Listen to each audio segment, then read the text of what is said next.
Bonjour, bienvenue à toutes et à toutes sur Cocotte TV pour un petit déballage qui portera, comme bien souvent, sur une alimentation, mais une alimentation qui provient d'une marque qui fabriquait à la base des cartes graphiques Club 3D. Oui, Club 3D, marque allemande, se met à faire de l'alimentation pour les gamers, avec du cable management, du gros ventilateur et de la certification en 80+, un peu comme tout le monde. On va découvrir ça dans le détail en sortant la chose de la boîte.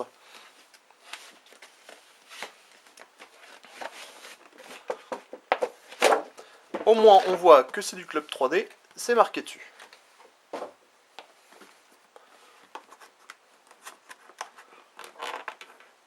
Alors, comme toujours, bien sûr, on travaille sans filet, hein, on n'a pas déballé l'alimentation avant.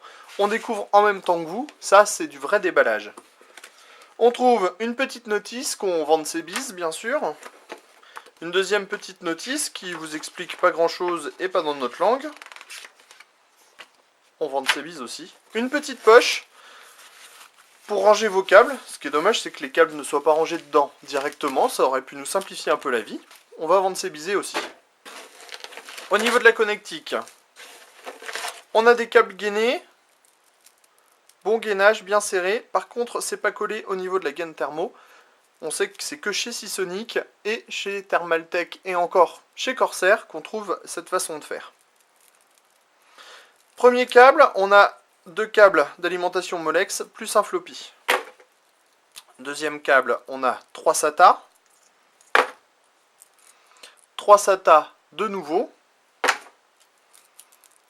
3 Molex pour les disques durs. Un premier câble PCI Express en 6 pins plus 8 pins.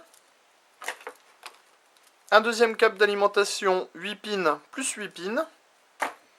Et le câble CPU à relier à la carte mère en 4 et 8 pins. On trouve aussi le cordon d'alimentation.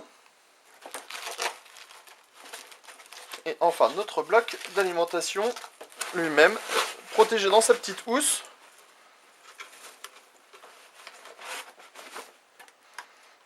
Que voilà. En câble fixe sur l'alimentation, on a encore un 4-8 pins, ça veut dire que sur une carte mère type UD9, on pourra brancher deux rails en 12 volts pour le CPU. Le 24 broches pour l'alimentation, ATX de la carte mère, et ici 3 SATA supplémentaires qui restent en direct. Le bloc a le droit à un ventilateur de 135 mm vert, et on retrouve le trèfle de la marque. Petite grille d'aération. À l'arrière, du nid d'abeille, un gros interrupteur. Et ici, les spécifications techniques. Ici, on est sur un modèle 700 watts en 80+ bronze. On a un rail 3V3 de 24 ampères, un rail 5V de 30 ampères et 4 rails 12 volts qui totalisent 32 ampères chacun pour 598 watts de puissance. Et ben on vous dira ce que ça donne très bientôt dans un article qui sera entièrement consacré à cette petite demoiselle en provenance de chez Club 3D.